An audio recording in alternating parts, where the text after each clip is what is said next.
Queridos hermanos de Red Católica, ¿qué tal? Muchos evangélicos me han cuestionado tras el tema de Fernando Casanova, que habló de la infalibilidad de la Iglesia y de los obispos y del Papa. Y me preguntan, ¿eso de la infalibilidad, de dónde lo sacan? Bueno, entonces voy a ver con las Sagradas Escrituras el tema de la infalibilidad papal. Pero vamos a comprender un poco unos ejemplos antes de adentrarnos a la Biblia. Primero que nada, cuando se habla de la infalibilidad papal, no estamos diciendo la impecabilidad papal.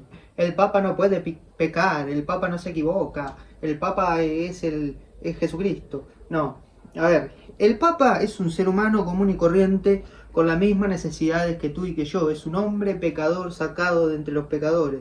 Hebreos 5, 1 en adelante, dice San Pablo que todo sacerdote es sacado de entre los hombres para cumplir la función de perdonar pecados, y que es también un pecador, por eso entiende a los extraviados, porque él también es extraviado, él también es pecador, y por eso Dios lo pone para el sacramento de la reconciliación. Lo dice San Pablo en Hebreos 5.1 en adelante, vayan a verlo. Todos somos sacerdotes pecador y ya lo sabemos. Entonces, entendemos y comprendemos que no necesariamente significa que la infalibilidad quiera decir que el Papa puede decir lo que quiera y que puede enseñar lo que quiera, que él nunca se va a equivocar. No.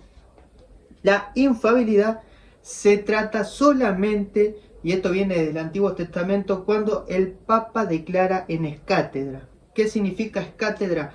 En la cátedra, en la silla. Esto viene de las enseñanzas de Moisés, cuando se sentaban en la cátedra de Moisés para enseñar dogmas y fe. ¿Qué significa esto? ¿Que el Papa puede enseñar lo que se le ocurre? Mañana el Papa dice, Jesucristo es comunista, vamos a poner un dogma de fe que Jesucristo es comunista, y allá tenemos que nosotros creer que Jesucristo era comunista porque el Papa le dijo. No. Todo lo que se enseña como dogma de fe tiene que tener representaciones históricas basadas en la historia, en el pasado, en la historia del pueblo de Israel, en la historia del pueblo cristiano, el primitivo, en la Biblia, ¿verdad? No es que el Papa pueda inventar algo, sino ya tiene que haberse venido creyendo desde hace tiempo. Por ejemplo, lo de la cátedra, cuando el Papa se sienta a enseñar en el trono, eso viene de enseñanzas desde el pasado, donde se sentaban en la cátedra de Moisés. Entendiendo esto, que la infalibilidad papal no es la impecabilidad papal, que por más que el Papa sea infalible en temas de fe, moral y doctrina a la hora de declarar en cátedra, no significa que después el Papa se pueda equivocar, que haya un Papa que sea malo. Incluso hubieron muchos papas malos en la historia de la Iglesia Católica, pero eso no significa que alguno haya declarado un dogma de fe inválido. ¿Por qué? Porque eso lo vamos a ver ahora, porque así lo declaró Jesucristo. Ahora vamos a entender otro concepto. Usted tiene una empresa, usted tiene un local, y usted es el dueño, pero usted, siendo el dueño, necesita de gente que trabaje, necesita de un administrador, necesita de un encargado, necesita de los empleados, del que limpia, del que atiende. ¿Se entiende? Bien, hay un montón de cargos. Pero usted necesita también un mano derecha. Entonces, ¿a quién va a poner de mano derecha a su empresa? ¿A su enemigo? No, ¿verdad que no se pone un enemigo? Va a poner a la persona que más confianza tenga como mano derecha. ¿Quiere decir que esa persona, que es su mano derecha, pueda tener una vida correcta? ¿Pueda equivocarse en la vida? ¿No se equivoque en su vida? No, puede ser que la persona que usted tiene confianza como mano derecha, en su vida sea un pecador, engañe a su mujer, tenga una doble vida, puede ser hasta un pecador, hasta incluso le pueda autofallar a usted, le pueda fallar y engañarlo en las finanzas. Usted no sabe, usted no conoce, porque es un hombre débil, y por la debilidad del ser humano puede ser un hombre corrupto como cualquier otro. No significa que porque usted haya depositado la confianza en su mano derecha, ese hombre tenga que ser impecabilidad. No debe ser impecable, no va a tener pecado. Eso no es la razón de un mano derecha. Se pone mano derecha, sabe que tiene errores, pero, y yo acá pongo una historia que yo conozco, en la construcción, cuando yo trabajaba en la construcción, estaba el capataz y el capataz de obra, el capataz general y el capataz de obra. Bueno, resulta que el capataz general era el más querido dentro de la empresa. Lo quería todo el mundo. Era un hombre excelente. Y tenía como gran amigo a este capataz de obra, al otro, que era pequeño. No era el capataz general, sino el capataz de obra. Y lo designó como capataz de obra. Entonces el capataz general, mientras se iba para otras obras, dejaba a ese como capataz en la obra. Y ese capataz en la obra era tremendo delincuente, se llevaba todo de la obra, se llevaba varilla, agarraba personal de la empresa, lo llevaba, se construía una casa por allá afuera para tener de vacaciones. Como persona horrible, horrenda. Entonces los de la empresa fueron y le reclamaron al capataz general. Y bueno, y cuando le preguntaron lo de la empresa, ¿qué le parece a usted el capataz que yo designé como capataz de obra? Y los dueños de la empresa dijeron, la verdad, como capataz general, dice, excelente, pero como persona deja mucho que desear. ¿Por qué? Porque era ladrón. Bueno, pero en lo que se le había recomendado era un buen capataz. Lo mismo pasa cuando Pedro elige a su mano derecha. Cuando elige a su mano derecha no elige a una persona impecable, libre de pecado, sino hubiese elegido a su Santa Madre. ¿Se entiende? A una persona que se lo merecía. E incluso, lo vamos a ver ahora, cuando Pedro lo negó, decía, bueno, Pedrito, lo lamento, me negaste, ahora voy a poner a mi Santa Madre, que estuvo a los pies de la cruz conmigo, que es, no tiene pecado, la voy a poner a ella como la papa, la papisa, porque no es así. Así no van los dones de Cristo. Y por eso nosotros entendemos, con la división que hubo en la Iglesia Ortodoxa con la Católica, que la Iglesia Ortodoxa tiene raíces en la Católica, porque el que se separó fue un obispo. Y un obispo salió de entre nosotros, es obispo de la Iglesia Católica. Por tanto, si usted se está por morir y se quiere confesar y lo único que tiene es un sacerdote de la Iglesia Ortodoxa, lo puede hacer. ¿Por qué? Porque es un obispo rebelde, pero obispo en sí. Un obispo que no está en comunión con el Papa, la Santa Iglesia Católica, pero es un obispo de la Iglesia Católica, que salió de la Iglesia Católica. No es lo mismo que Martín Lutero, que no era obispo y se dividió y no tiene el poder de sucesión porque no era un sucesor de los apóstoles. ¿Se va entendiendo? Ahora vamos a comprender por qué hablamos de la infalibilidad papal y de dónde sale. Vamos primero a Zacarías, capítulo 6, versículo del 12 en adelante. Dice así: y les hablarás de esta manera, dice Yahvé. Así dice Yahvé del Señor. Así dice Yahvé Sebaot. Este es el hombre llamado Germen. Debajo de él habrá germinación y edificará el templo de Yahvé. Llevará las insignias reales. Se sentará dominador en su trono. Habrá presten atención, está hablando aquí de Jesucristo. ¿Quién es el que edificó el templo de Yahvé? Jesucristo. ¿Quién es el brote de Jesé? Jesucristo. Está hablando de Jesucristo. Pero mire ¿quién está sentado en un trono en este momento? El Señor Jesucristo reinando en su trono. Pero fíjese lo que dice aquí. Se sentará y dominará su trono. Habrá un sacerdote, que dice Hebreo 5:1 en adelante, todo sumo sacerdote es tomado de entre los hombres. O sea, es un hombre, el sacerdote es un hombre. Y es pecador, por eso también debe confesar sus pecados, lo dice Hebreo 5:1. Pero aquí dice que habrá un sacerdote a su derecha, o sea, un sacerdote que es su mano derecha, que es el que va a quedar en su lugar, y un consejo de paz entre ambos. Será la corona para Sheldai, Tobías y Jedías. Palabra del Señor. Vamos a terminarlo acá, lo que viene después. En este momento, no viene al tema. Fíjense lo que dice. Que el Señor Jesucristo, que está sentado en un trono, reinando, tendrá un sacerdote, que sabemos por Hebreos 5:1 que todos los sacerdotes son pecadores porque son hombres y también tienen que confesarse, que estará en perfecta armonía con el Mesías. ¿Gracias a qué? Al Espíritu que está entre medio de ellos. O sea, está Jesús en el trono y un sacerdote a su derecha, o sea, como cabeza de su iglesia aquí en la tierra, en perfecta armonía con el Mesías. ¿Gracias a qué? A ese Espíritu que reposa entre ellos, al Espíritu Santo, que es el Espíritu que nos guía por la verdad. O sea, que está el Mesías en el trono en el cielo, en perfecta armonía con un sacerdote que está aquí en la tierra, que es su mano derecha, al que será infalible el momento de dogma, fe y morales gracias a ese espíritu que reposa entre ellos dos. ¿Dónde se cumple esto? Lo vamos a ver ahora aquí en las Sagradas Escrituras en Mateo 16, 18 en adelante. Vamos a verlo. Se lo voy a leer del versículo 13 para entrar un poquito en el contexto de lo que estaba sucediendo. Tras llegar Jesús a la región de Cesarea de Filipo, hizo esta pregunta a sus discípulos: ¿quién dice la gente que es el Hijo del Hombre? Ellos respondieron: uno que eres Juan el Bautista, otro que eres Elías, otro que eres Jeremías o uno de los profetas.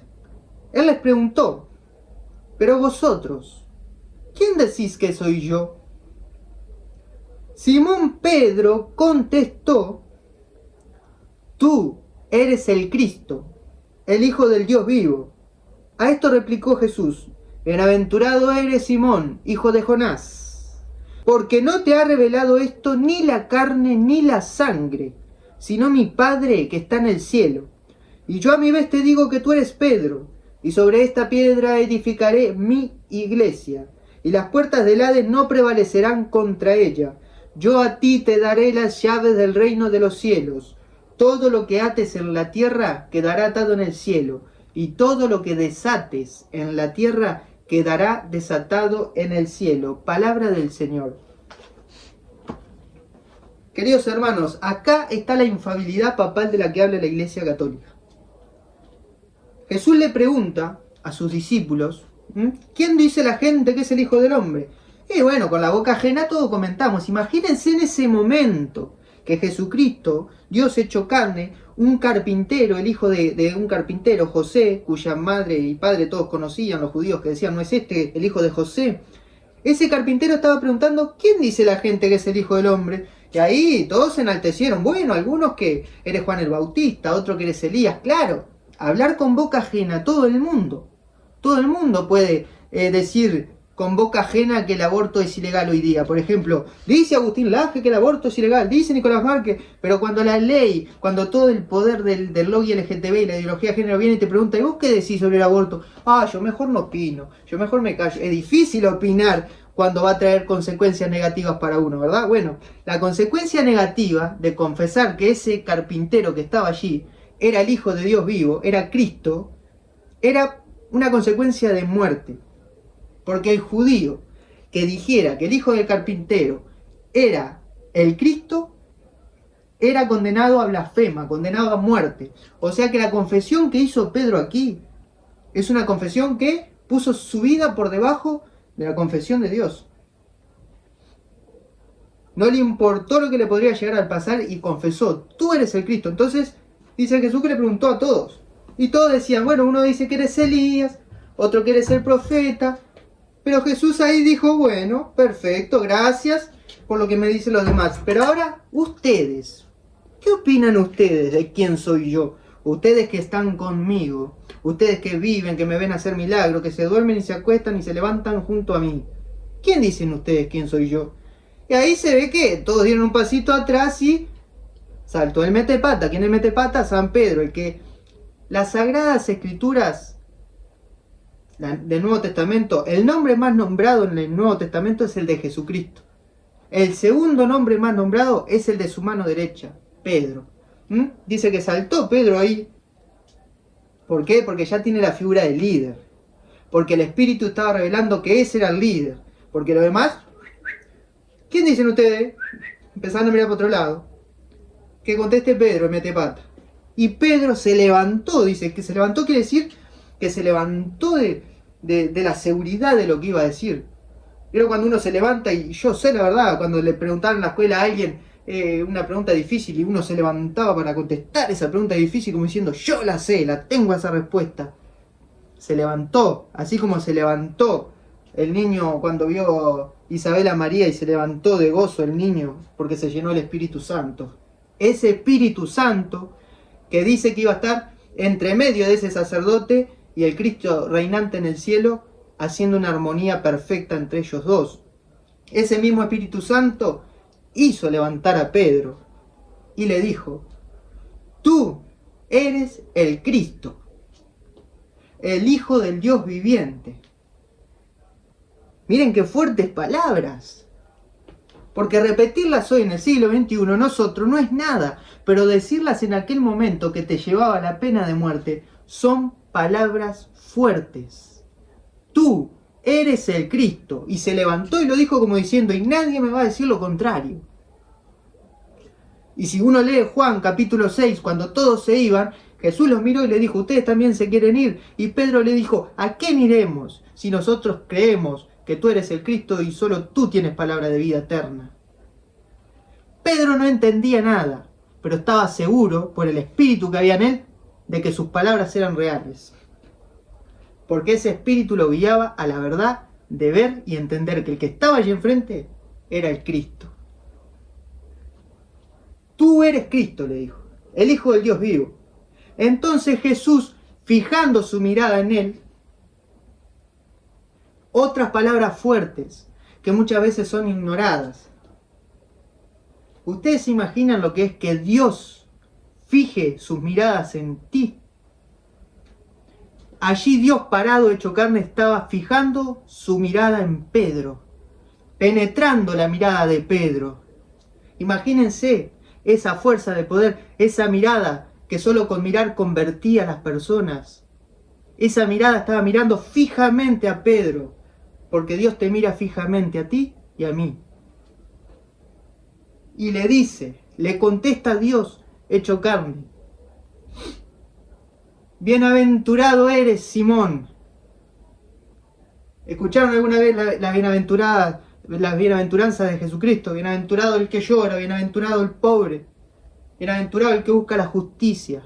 Y acá le dice, bienaventurado eres, Simón, hijo de Jonás.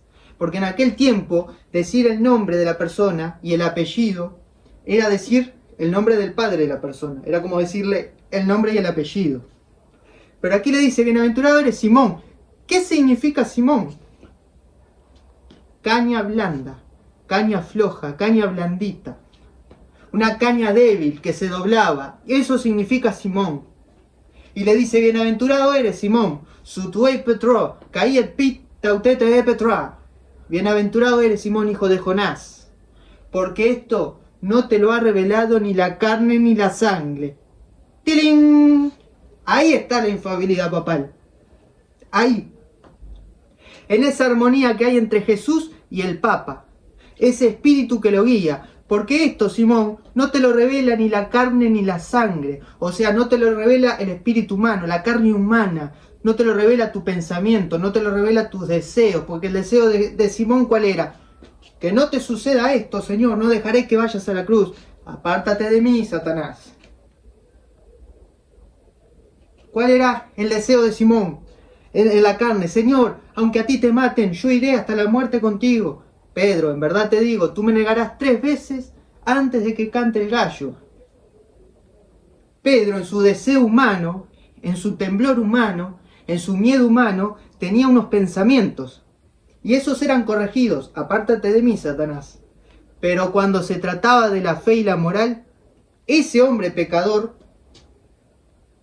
ese hombre débil, ese hombre duro, terco, era guiado por el Espíritu Santo. Por eso Cristo le dice, cuando es en tema de fe y moral, como este, de declarar que yo soy el Cristo, que Jesús es Dios, no tendrás error. Porque todo el resto de las personas decían de mí que era un profeta, que era Elías, que era Jeremías. Todos estaban equivocados. Pero tú dijiste la verdad. ¿Por qué? Porque esto no te lo reveló ni la carne ni la sangre, sino mi Padre que está en el cielo. Esa es la infalibilidad papal. ¿Cómo se lo reveló el Padre que está en el cielo a Pedro? Como lo dice Zacarías en su profecía, estará en perfecta armonía con el sacerdote aquí en la tierra por el Espíritu Santo que reposa entre ellos. El Padre, a través del Espíritu Santo que hizo levantar a Pedro, le reveló este dogma de fe, que Jesús es Dios. Porque decir que Jesús es Cristo, Cristo es el Dios, es el Emmanuel, el Dios con nosotros. entonces sabemos claramente que en tema de fe, moral y doctrina, por más de que un papa sea pecador como lo fue Pedro que negó a Cristo, por más de que un papa se equivoque en el momento de declarar cosas como se equivocó Pedro cuando le dijo que no te acontezca esto, Señor, y Jesús le dijo, apártate de mí, Satanás. Por más de que el hombre sea débil y razone humanamente y sienta necesidades humanas, en el momento de declarar en escátedra, sabemos, creemos, confiamos que ese hombre está guiado por el Espíritu de verdad. Y ese hombre que está sentado aquí en el trono en la tierra, está en perfecta armonía con el Mesías en el cielo, gracias al Espíritu que reposa entre ellos, el Espíritu de unidad, de ciencia, de fortaleza, de verdad absoluta. Por eso nosotros decimos que cuando el Papa, junto con los obispos,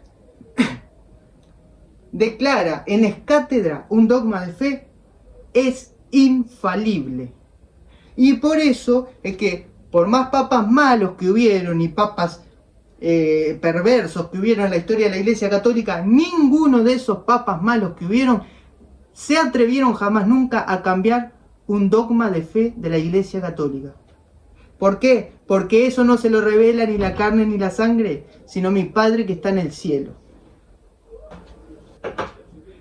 Y por eso, y por esa revelación, más adelante sigue diciendo, Cristo le dice, bienaventurado eres Simón, porque esto no te lo revelado ni la carne ni la sangre, sino mi Padre que está en el cielo. Y ahí Jesús le dice, y yo a mi vez, así que vos, como vos me dijiste eso, cumpliendo esa profecía de Jeremías, que decía que iba a venir uno, que iba a edificar el templo de Yahvé, yo a mi vez te digo que tú eres Pedro, y sobre esta piedra edificaré mi iglesia. Entonces Cristo le dice, yo sé, Simón, cañita blanda, que significa Simón, yo sé que tú ahora eres Pedro, que significa roca firme. Sutuei petroca y et pita utete petra. Yo sé que tú eres roca firme, y sobre esta misma roca firme edificaré mi iglesia. Esas fueron las palabras que dijo Jesucristo en su idioma. Yo sé que tú eres roca firme. ¿Por qué eres roca firme? Porque eso no te lo revela ni la carne ni la sangre, sino mi Padre que está en el cielo a través de su Espíritu Santo. Y por eso te digo que sobre ti edificaré mi iglesia. Mi, singular, una.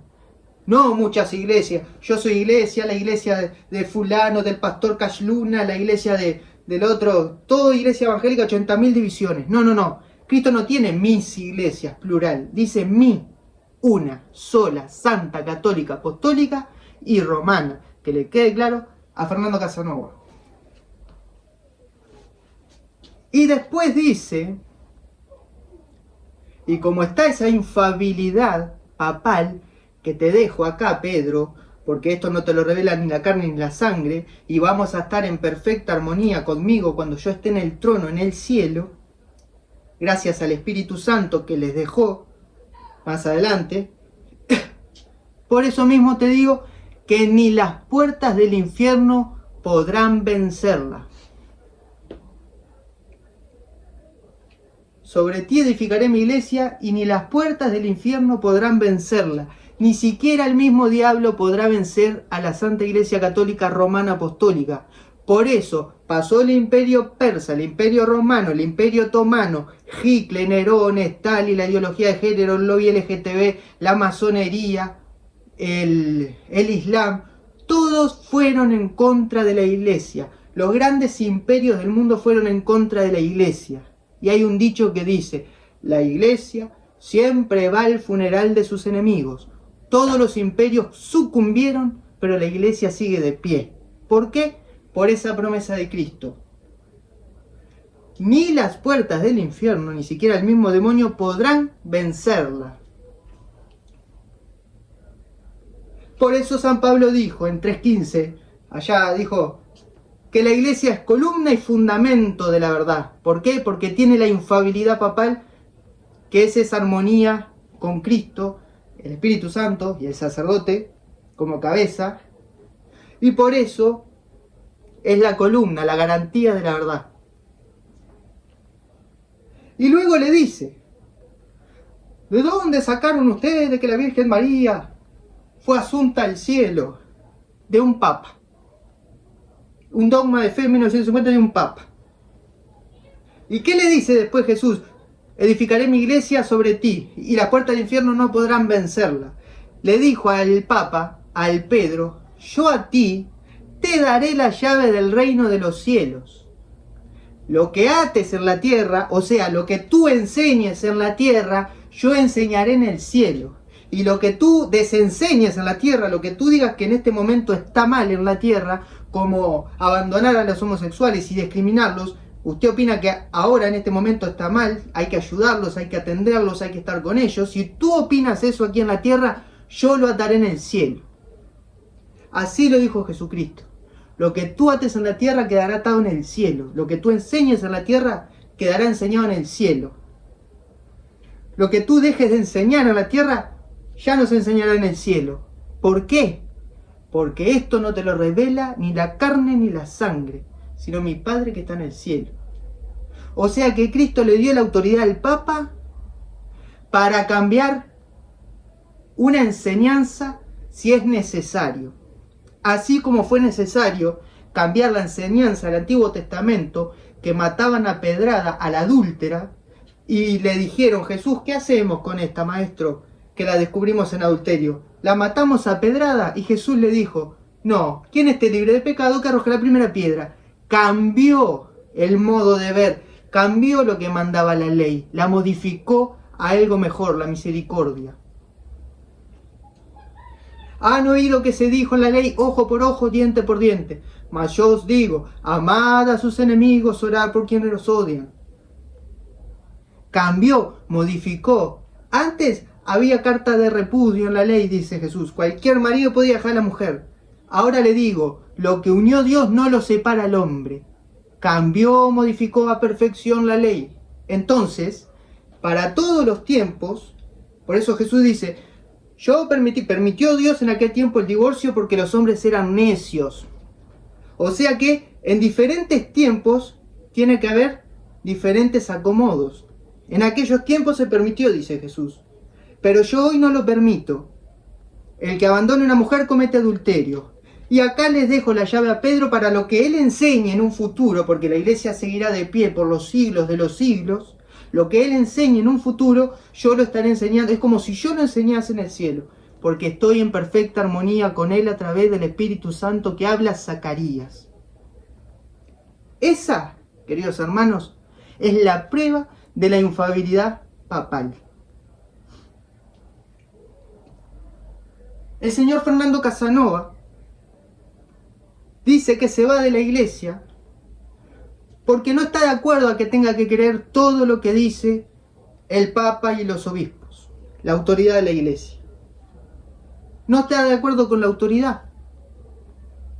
Si no está de acuerdo con una autoridad, significa que la autoridad pasa a ser él, porque la autoridad de él ahora es lo que él cree, lo que él piense, lo que él quiero discernir. Entonces se aparta de la autoridad, reconoce la autoridad de la iglesia, se aparta de ella porque no está de acuerdo con algunas enseñanzas. Y esto no sucede en la iglesia católica, porque Pedro, cuando todos se iban en Juan 666, desde aquel momento muchos se apartaban y decían, es duro este lenguaje, porque Cristo decía que había que comer su carne. Es duro este lenguaje, era duro decir que se tenía que comer la carne y beber su sangre, cuando sabían que beber la sangre era prohibido para los judíos, porque estaba la vida. Es duro este lenguaje, decían los judíos. Y se apartaron de aquel todos. Solamente quedaron los 12 discípulos. Y Cristo que dijo, bueno, es duro el lenguaje, vengan. Era una metáfora, era una manera de hablar. Les voy a hablar de otra manera, no me hagan caso, vengan. No, les dijo, ustedes también se quieren ir. Y Pedro, que no entendía nada, porque si hubiese entendido, no le hubiese dicho, no te va a pasar esto, Señor, no hagas esto, no hagas la otra, no hubiese metido la pata 300.000 veces. Pedro no entendía, no le dijo, no, Señor, yo me quedo acá porque entiendo que hay que comer su carne y su sangre. No, Pedro le dijo, ¿a quién iremos? Solo tú tienes palabra de vida eterna y nosotros hemos creído que tú eres el Cristo. Pedro se sometió no por entendimiento, señor Fernando Casanova, sino por fe, por creer. ¿Qué fue lo que reclamó en todo el Evangelio de San Juan capítulo 6, del versículo 5, 39 en adelante? ¿Qué fue lo que le reclamaba Jesús? Tienen que creer en el que Dios ha enviado. La obra de Dios es que crean en el que Él ha enviado. No dijo, tienen que entender lo que el Hijo de Dios les va a enseñar. No, porque los apóstoles no entendían las parábolas, no entendían nada. No entendían cuando les dijo lo de la levadura a los fariseos. Ellos no entendían nada. Pero creían, porque eso es lo que pedía Jesús. No es entender, el que va a entender es el Espíritu Santo, que los va a hacer entender, aquel paráclito prometido que yo les enviaré para guiarlos por la verdad. Él es el que les va a ayudar a entender. Pero ustedes, su trabajo ahora no es entender, es creer. Entonces, rebelarse con la autoridad de la Santa Iglesia Católica por no entender un dogma de fe, señor Fernando Casanova, eso no es de cristiano. Usted está dejando de creer en la Santa Iglesia Católica por no entender. Cuando Cristo dijo, no es de entender, es de creer. ¿O usted se piensa que yo como católico, cuando voy a comulgar y el sacerdote me da la hostia, yo comprendo que allí está el cuerpo de Cristo y comprendo cómo es que se transforma el proceso, las células, cómo se transforman en un pan, cómo es que pasa todo eso? No, no lo entiendo. ¿Por qué voy? Porque creo en las palabras de Jesús. El que come mi cuerpo y bebe mi sangre permanece en mí y yo en él. El que come mi cuerpo y bebe mi sangre tiene vida eterna y yo lo resucitaré el último día. Y como creo en las palabras de Jesús, voy y lo comulgo. Pero aquí lo que tiene que quedar claro es que la autoridad se respeta, porque Jesús le dijo a los apóstoles, a quienes ustedes escucha, a mí me escucha, y a quien ustedes rechaza, a mí me rechaza. O sea que el que se pone en contra de la autoridad de los sucesores del apóstol está rechazando al mismo Jesucristo. Y el que me rechaza a mí, no tiene al Padre que me envió. Eso fue lo que dijo Jesucristo. Por eso San Pablo, cuando perseguía a los cristianos y los mataba, como mataron a San Esteban, a pedradas, cuando Jesús se le apareció, ¿qué le dijo? Saulo, Saulo, ¿por qué persigues a Esteban? ¿Por qué persigues a los cristianos? No, no dijo eso. Jesús dijo, Saulo, Saulo, ¿por qué me persigues? Y San Pablo no estaba persiguiendo a Cristo, estaba persiguiendo a los cristianos. Pero el que a ustedes escucha, dijo Jesús, a mí me escucha. El que usted lo rechaza, a mí me rechaza. Y eso se debe tomar en serio. El que rechaza la autoridad, ¿qué pasó en la rebelión que compartí el video? ¿Qué pasó con los rebeldes que rechazaron la autoridad de Moisés? Porque ellos también eran elegidos, porque ellos también tenían entendimiento, porque ellos eran famosos entre el pueblo de Israel. ¿Para qué iban a precisar de Moisés si Dios se podía comunicar con ellos? ¿Qué les sucedió a esos rebeldes?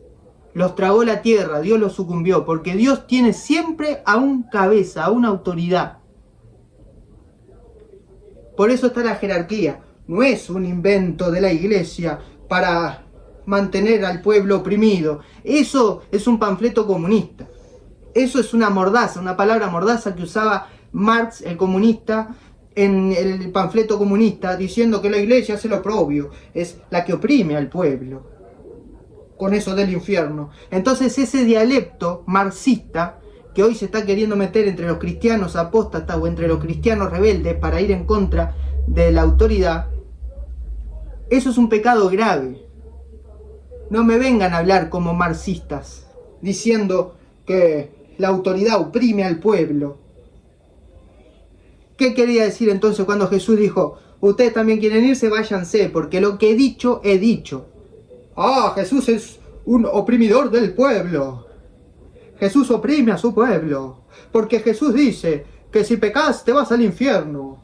Entonces es un fanático, porque también dijo Jesús, no temáis a quien puede matar tu cuerpo, temer mejor a aquel que puede matar tu cuerpo y alma, y el que dé su vida por mí, la encontrará, mas el que me niega a mí para salvar su vida, la perderá. Ah, Jesús es un fanático.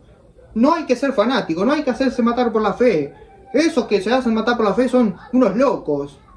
Problema de ustedes si lo ven como fanáticos. La palabra de Jesús es clara. El que quiera salvar su vida, negándome a mí, la perderá. No teman a quien puede matar el cuerpo, más bien temer a aquel que puede echar cuerpo y alma al infierno.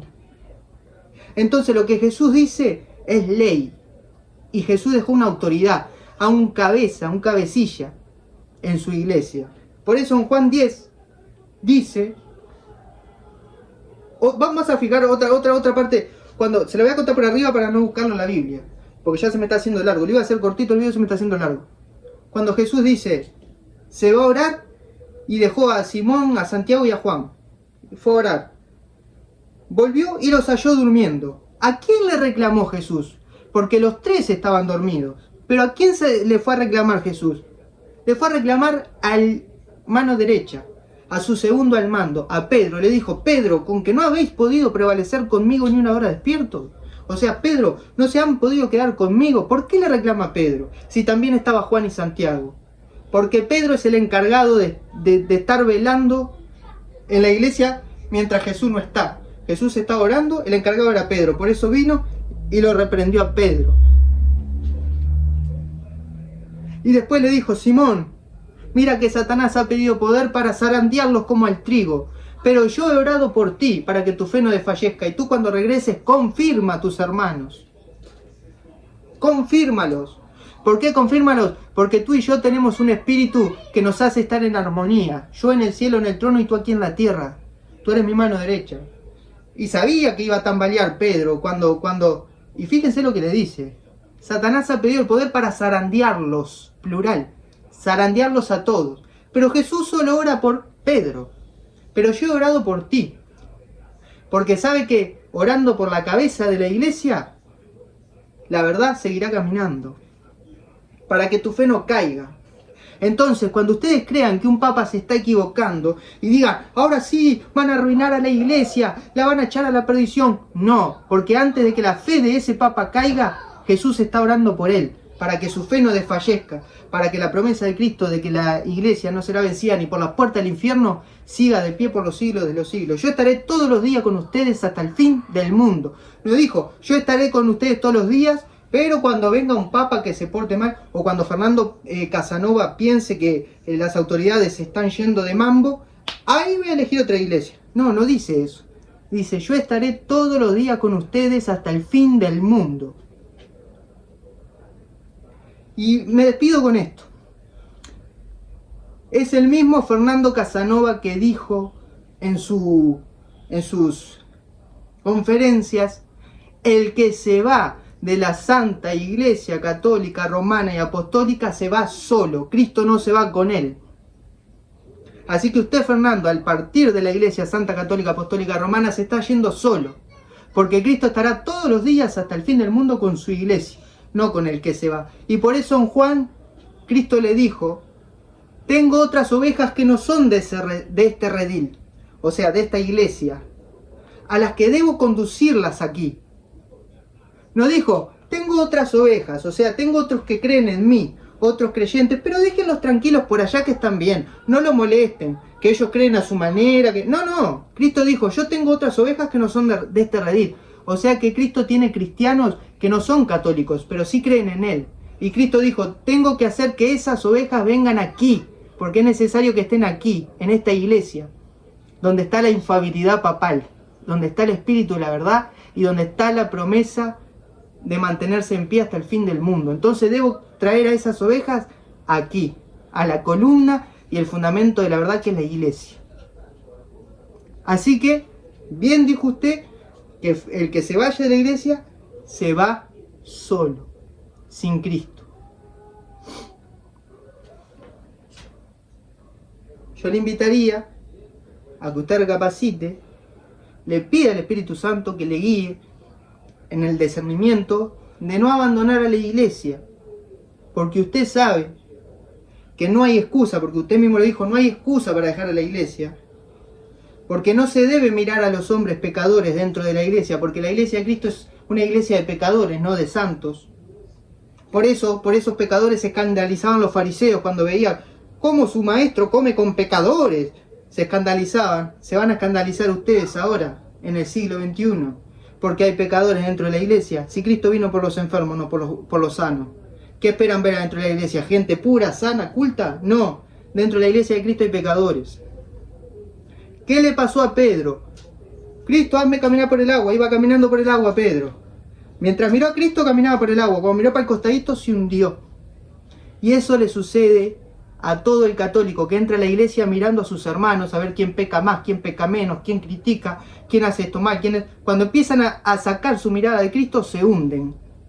Entonces es necesario que usted, que se está hundiendo ahora en este momento, diga: Señor, ayúdame porque sucumbo, ayúdame porque me ahogo, me muero. Así como dijo Pedro, que Cristo lo va a tomar de la mano y va a decir: hombre de poca fe, ¿por qué dudaste? Si yo dije que las puertas del infierno no la podrán vencer. Hombre de poca fe, ¿por qué dudaste? Y lo sacará nuevamente de ese escándalo doctrinal en el que está viviendo en este momento. Doctor Fernando Casanova, oremos por usted. Nos despedimos con esta oración del Padre Nuestro. Padre nuestro que estás en el cielo, santificado sea tu nombre, venga a nosotros tu reino, hágase tu voluntad, así en la tierra como en el cielo. Danos hoy nuestro pan de cada día y perdona nuestras ofensas, como también nosotros perdonamos a los que nos ofenden. No nos dejes caer en la tentación y líbranos de todo mal. Amén. Dios te salve María, llena eres de gracia, el Señor es contigo. Bendita tú eres entre todas las mujeres y bendito es el fruto de tu vientre Jesús. Santa María, Madre de Dios, ruega por nosotros pecadores, ahora y en la hora de nuestra muerte. Amén. Ave María, gracia plena, Dominus tecum, benedicta tui mulieribus, et benedicto fructus ventris tui, Iesus. Santa María Mater Dei, ora pro nobis peccatoribus, nunc et in hora mortis nostre. Amén. Gloria Patris, et Filii, et Spiritus Sancto, sicut erat in principio, nunc et semper in saecula saeculorum. Amén. Que Dios me le bendiga. Oren los unos por los otros, intercedan por el señor Fernando Casanova, intercedan también por los hermanos separados que deben volver al redil, también por los sacerdotes que se dicen están suspendidos. Una admiración grande para el padre Javier Olivera, que él declaró que le han pedido que cambie de rumbo y él aceptó. Eso es la contratapa de Fernando Casanova. Un padre que se hizo famoso, que tiene miles de seguidores, va y se le pide que cambie, que deje su canal, que cambie de rumbo, y sin chistar hace caso a las autoridades, dejando su canal, dejando todo lo que ha logrado. Eso es el ejemplo de la obediencia dentro de la Iglesia Católica. Así que oremos por el Padre también.